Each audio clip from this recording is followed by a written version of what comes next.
I just finished a delicious lunch of eggs and pasta.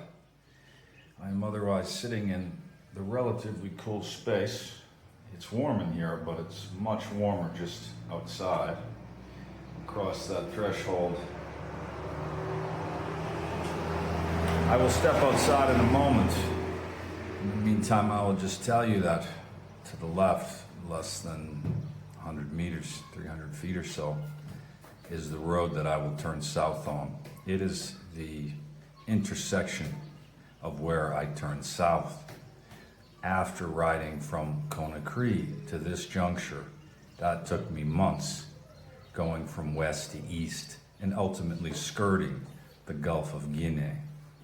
That was a massive transect, and all of it at about 5 or 6 degrees north latitude, well inside of the tropical belt of Africa and not that far from the equator. It was extremely hot on many days. A high temperature certainly was above 112 degrees, but I want to say it was above 116 degrees. If you do the math and calculate the Celsius, I think you'll discover that's about 50 degrees Celsius on the hottest days. It's an outrageous temperature to ride through, even without humidity.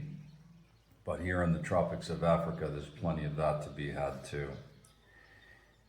So the hardship of the ride through such extreme conditions was part of the story, but also the duration of that transect. So I am very happy to now transition, heading south on the N2 in the direction of Brazzaville.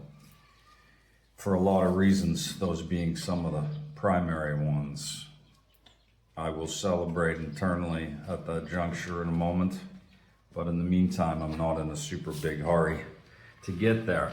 And why is that? Well, a few days ago, I had to pack my tent, and it was raining quite hard in the tent, and a lot of my gear got soaking wet. I'm just finishing the process of drying my tent now. That's the intersection, which I will approach here momentarily and continue this journey. That head cold that I had with a sore throat for a week is barely lingering, but nonetheless it's still present, and I'm clearing it once in a while, but I feel pretty good otherwise. Well, that's a report from what might be the most significant junction on the tour, and despite what you see on the surface, because it's always best not to provoke the universe, you can be sure I'm celebrating inside.